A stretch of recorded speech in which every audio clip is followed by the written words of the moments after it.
यदि तुम सपने में कोई प्रेत देखते हो तो समझ लो कि कोई प्रेत तुम्हारे आसपास है। कभी कभी वो प्रेत अपनी उपस्थिति का ज़बरदस्त एहसास कराने के लिए तुम्हें सपने में ही चोट पहुंचाते हैं और वो चोट तुम्हें वास्तविक रूप से कई दिन तक परेशान भी कर सकती है। वीडियो चैनल का उद्घोषक लगातार बोल रहा था, क्या बकवास सुन रहे हो तुम? ये वीडियो चैनल दिन रात यही सब बकवास करते रहते हैं, कुछ अच्छी बातें भी देख लिया करो। अदिति ने सिड को समझाते हुए कहा, सही कह रही हो अदिति, ये सब बकवास सुनने से दिमाग में कई किस्म के भ्रम पल जाते हैं। सिड ने वीडियो चैनल को बंद करते हुए कहा, सुनो, 4 दिन के लिए मम्मी के घर जाना है, तुम खाने का कैसे करोगे? कुछ घर से ही भिजवा दिया करूं या तुम खाना खाने घर ही आ जाया करोगे?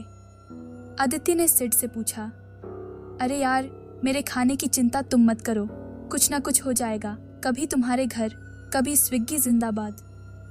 सिड ने जवाब दिया, ठीक है, मैं तुम्हारा खाना तैयार रखा करूंगी, आकर खा लेना या पैक कराकर ले आया करना।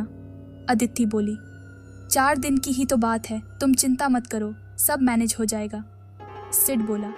अगले दिन चारों ओर अंधकार को देखकर सिड का मन खाने को नहीं कर रहा था, लेकिन अदिति की जिद की वजह से उसे उसके घर 10 किलोमीटर दूर अपने ससुराल में जाना ही पड़ रहा था।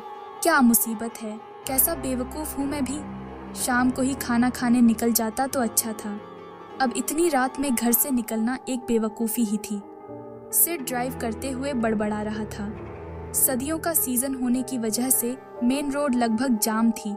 इस वजह से सिड ने बाईपास से ड्राइव करके ससुराल जाने की सोची थी, लेकिन अब अंधकार की वजह से उसे चिड़चिड़ाहट सी हो रही थी। तभी सामने रास्ते में एक बड़ा सा पेड़ का तना पड़ा देखकर उसकी चिड़चिड़ाहट और ज्यादा बढ़ गई। उसने कार रोककर तना हटाने का निर्णय लिया और कार रोक दी। तना काफी भारी था। जैसे ही उसने वो तना उठाया, सामने काले कपड़े पहने अंधेरे में अंधेरे का हिस्सा बना वो हैवान उसके सामने आ गया। उसका डीलडोल देखकर सिड थोड़ा घबरा गया और पीछे हटा। वो इंसान या हैवान जो भी था, उसने आगे बढ़कर सिड को पकड़ना चाहा। सिड को कुछ नहीं सूझा। कार तक पहुंचना संभव नहीं था, इसलिए वो विपरीत दिशा में दौड़ पड़ा। वो इंसान या हैवान जो भी था, अब सिड के पीछे दौड़ रहा था। रास्ता इतना खराब था कि सिड चाहकर भी तेज नहीं दौड़ पा रहा था। सिड ज्यादा देर न दौड़ सका। जल्दी ही उस हैवान ने सिड को पीछे से पकड़ लिया और उसकी विशाल भुजाएं सिड की छाती पर लिपट गई। उस हैवान की पकड़ इतनी मजबूत थी, सिड उस पकड़ से निकल नहीं पा रहा था।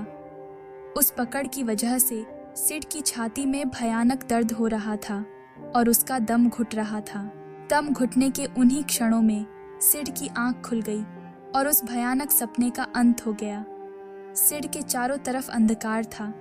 सर्दी के मौसम में भी वो पसीने से तरबतर था और सबसे खतरनाक बात, जहां उस हैवान की बाहें सिड की छाती पर कसी हुई थीं, उस जगह अब भी असहनीय दर्द हो रहा था।